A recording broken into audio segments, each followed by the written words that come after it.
आइए भक्त वृंदों, श्रीमद् भागवत महापुराण के चतुर्थ स्कंद में 29वां अध्याय पुरंजनोपाख्यान का तात्पर्य श्रवण करते हैं। राजा प्राचीन वर्य ने कहा, भगवान मेरी समझ में आपके वचनों का अभिप्राय पूरा नहीं आ रहा है। विवेकी पुरुष ही इनका तात्पर्य समझ सकते हैं, हम कर्म मोहित जीव नहीं। श्री नारद जी ने कहा, राजन पुरंजन नगर का निर्माता जीव है जो अपने लिए 1, 2, 3, 4 अथवा बहुत पैरों वाला या बिना पैरों का शरीर उपपुर तैयार कर लेता है। उसी जीव का सखा जो अविज्ञात नाम से कहा गया है वह ईश्वर है, क्योंकि किसी भी प्रकार के नाम गुण अथवा कर्मों से जीवों को उसका पता नहीं चलता। जीव ने जब सुख दुख रूप सभी प्राकृत विषयों को भोगने की इच्छा की, तब उसने दूसरे शरीरों की अपेक्षा 9 द्वार, 2 हाथ और 2 पैर वाला मानव देही पसंद किया। बुद्धि अथवा विद्या को ही तुम पुरंजनी नाम की स्त्री जानो। इसी के कारण देह और इंद्रिय आदि में मैं मेरेपन का भाव उत्पन्न होता है और पुरुष इसी का आश्रय लेकर शरीर में इंद्रियों द्वारा विषयों को भोगता है। 10 इंद्रियां ही उसके मित्र हैं, जिनसे कि सब प्रकार के ज्ञान और कर्म होते हैं। इंद्रियों की वृत्तियां ही उसकी सखियां और प्राण अपान व्यान उदान समान रूप 5 वृत्तियों वाला प्राणवायु ही नगर की रक्षा करने वाला 5 फण का सर्प है।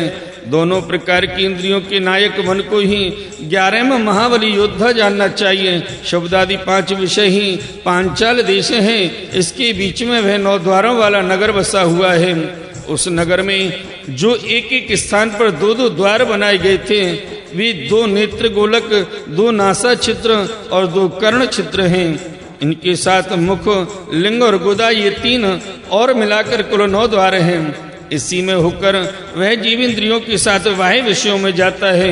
इसमें 2 नेत्र गोलक, 2 नासा छिद्र और 1 मुख, ये 5 पूर्व के द्वार हैं। दाहिने कान को दक्षिण का और बाएं कान को उत्तर का द्वार समझना चाहिए। गुदा और लिंग ये नीचे के 2 छिद्र पश्चिम के द्वार हैं। खज्योता और आविर्मुखी नाम के जो 2 द्वार एक स्थान पर बतलाए थे, वे नेत्र गोलक हैं तथा रूप विभ्राजित नाम का देश है, जिसका इन द्वारों से जीव चक्षु इंद्रिय की सहायता से अनुभव करता है। चक्षु इंद्रियों को ही पहली ध्युमान नाम का सखा कहा गया है। दोनों नासा छिद्र ही नलनी और नालनी नाम के द्वार हैं और नासिका का विषय गंध ही सौरव देश है तथा घ्राणेन्द्रिय अवधूत नाम का मित्र है।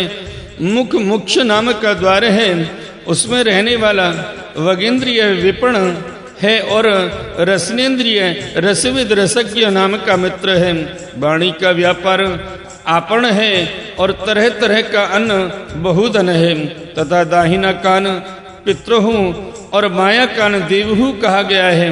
कर्म कांड रूप प्रवृत्ति मार्ग का शास्त्र और उपासना कांडी रूप निवृत्ति मार्ग का शास्त्री ही क्रमशः दक्षिण उत्तर पांचाल देश हैं। इन्हें श्रवणेन्द्रिय रूप श्रुतधर की सहायता से सुनकर जीव क्रमशः पितृयान और देवयान मार्गों में जाता है। लिंग ही आसुरी नाम का पश्चिमी द्वार है। स्त्री प्रसंग ग्रामक नाम का देश है और लिंग में रहने वाला उपस्थेन्द्रिय दुर्मद नाम का मित्र है। गुदा निर्यति नाम का पश्चिमी द्वार है। नरक वैशस नाम का देश है और गुदा में स्थित वायु इंद्रिय शुभदक नाम का मित्र है। इनके सिवा 2 पुरुष अंधे बताए गए थे, उनका रहस्य भी सुनो। वे हाथ और पांव हैं। इन्हीं की सहायता से जीव क्रमशः सब काम करता और जहां तहां जाता है। हृदय अंतःपुर है, उसमें रहने वाला मन ही विशुचीन नाम का प्रधान सेवक है। जीव उस मन की सत्वादि गुणों के कारण ही प्रसन्नता, हर्ष रूप विकार अथवा मोह को प्राप्त होता है। बुद्धि राजमहिषी पुरंजनी जिस प्रकार स्वप्नावस्था में विकार को प्राप्त होती है और जागृत अवस्था में इंद्रियादि को विकृत करती है, उसके गुणों से लिप्त होकर आत्मा जीव भी उसी रूप में उसकी वृत्तियों का अनुकरण करने को बाध्य होता है। यद्यपि वस्तुतः वह उसका निर्विकार साक्षी मात्र ही है। शरीर ही रथ है, उसमें ज्ञानेन्द्रिय रूप 5 घोड़े जुते हुए हैं। देखने में संवत्सर रूप काल के समान ही उसका अप्रियत वेग है, वास्तव में वह गतिहीन है। पुण्य और पाप ये दो प्रकार के कर्म ही उसके पहिए हैं। 3 गुण ध्वजा है, 5 प्राण डोरियां हैं। मन वाग डोर है, बुद्धि सारथी है, हृदय बैठने का स्थान है, सुख दुखादि द्वंद्व जुए हैं। इंद्रियों की 5 विषय उसमें रखे हुए आयुध हैं और त्वचा आदि 7 धातुएं उसकी आवरण हैं। 5 कर्म इंद्रियां उसकी 5 प्रकार की गति हैं। इस रथ पर चढ़कर रथी रूप यह जीव मृग तृष्णा के समान मिथ्या विषयों की ओर दौड़ता है। 11 इंद्रियां उसकी सेना है तथा 5 ज्ञानेंद्रियों के द्वारा उन इंद्रियों के विषयों को अन्यान्य पूर्वक ग्रहण करना ही उसका शिकार खेलना है। जिसके द्वारा काल का ज्ञान होता है वह संवत्सर ही चंडवेग नाम का गंधर्व राज है। उसकी अधीन तो 360 गंधर्व बताए गए थे, वे दिन हैं, और 360 गंधर्वनियां रात्रि हैं। ये बारी बारी से चक्कर लगाते हुए मनुष्य की आयु को हरते रहते हैं। वृद्धावस्था ही साक्षात काल कन्या है, उसे कोई भी पुरुष पसंद नहीं करता। तब मृत्यु रूप यवनराज ने लोक का संहार करने के लिए उसे बहन मानकर स्वीकार कर लिया।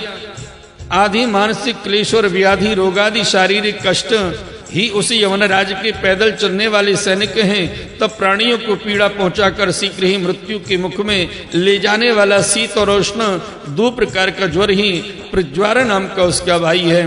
इस प्रकार यह देहाभिमानी जीव अज्ञान से आच्छादित होकर अनेक प्रकार के आदि भौतिक, आध्यात्मिक और आदि दैविक कष्ट भोगता हुआ 100 वर्ष तक मनुष्य के शरीर में पड़ा रहता है। वस्तुतः तो वह निर्गुण है, किंतु प्राण इंद्रिय और मन की अधर्मों को अपने में आरोपित कर मैं मेरेपन के अभिमान से बंधकर क्षुद्र विषयों का चिंतन करता हुआ तरह तरह के कर्म करता है।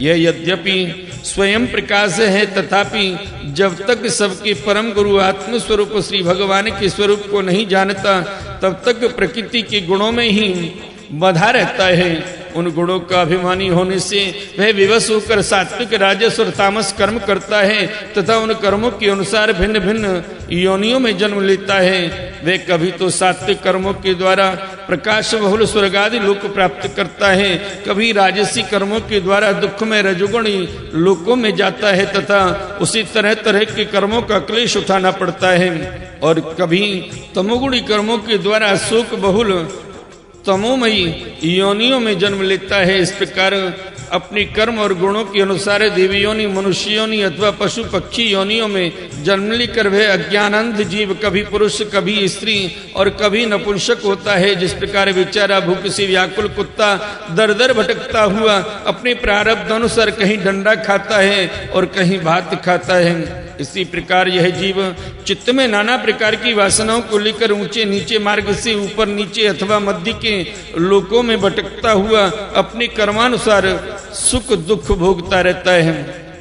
आदि दैविक, आदि भौतिक और आध्यात्मिक इन 3 प्रकार के दुखों में से किसी भी एक से जीव का सर्वथा छुटकारा नहीं हो सकता। यदि कभी वैसा जान पड़ता है तो वह केवल तत्कालिक निवृत्ति ही है।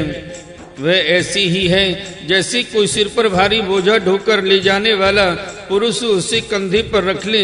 इसी तरह सभी प्रतिक्रिया दुख निवृत्ति जाननी चाहिए। यदि किसी उपाय से मनुष्य एक प्रकार के दुख से छुट्टी पाता है तो दूसरा दुख आकर उसके सिर पर सवार हो जाता है। शुद्ध हृदय नरेंद्र, जिस प्रकार स्वप्न में होने वाला स्वप्नांतर उस स्वप्न से सर्वथा छूटने का उपाय नहीं है, उसी प्रकार कर्म फल भोग से सर्वथा छूटने का उपाय केवल कर्म नहीं हो सकता, क्योंकि कर्म और कर्म फल भोग दोनों ही अविद्या युक्त होते हैं।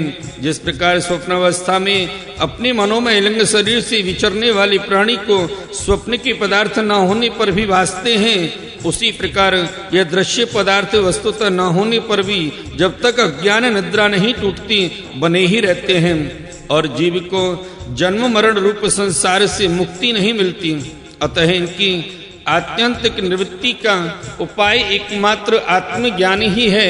हे राजन, जिस अविद्या के कारण परमार्थ स्वरूप आत्मा को यह जन्म मरण रूप अनर्थ परंपरा प्राप्त हुई है, उसकी निवृत्ति गुरुत्व रूप श्री हरि में सुदृढ़ भक्ति होने पर हो सकती है। भगवान वासुदेव में एकाग्रता पूर्वक सम्यक प्रकार से किया हुआ भक्ति भाव ज्ञान और वैराग्य का आविर्भाव कर देता है। हे राजर्षि, यह भक्ति भाव भगवान की कथाओं के आश्रित रहता है, इसलिए जो श्रद्धा पूर्वक उन्हें प्रतिदिन सुनता या पढ़ता है उसे बहुत शीघ्र इसकी प्राप्ति हो जाती है। हे राजन, यहाँ भगवत गुणों को कहने और सुनने में तत्पर विशुद्ध चित्त भक्तजन रहते हैं। उस साधु समाज में सबोर महापुरुष के मुख से निकले हुए श्री मधुसूदन भगवान के चरित्र रूप शुद्ध अमृत की अनेकों नदियां बहती रहती हैं। जो लोग अतृप्त चित्त से श्रवण में तत्पर अपने कर्ण कुहरों द्वारा उस अमृत का शक्कर पान करते हैं, उन्हें भूख प्यास भय शोक और मोह आदि कुछ भी बाधा नहीं पहुंचा सकते। हाय, स्वभावतः प्राप्त होने वाले क्षुधा पिपाशादि विघ्नों से सदा घिरा हुआ जीव समुदाय श्री हरि की कथामृत सिंधु से प्रेम नहीं करता। साक्षात प्रजापतियों के पति ब्रह्मा जी भगवान शंकर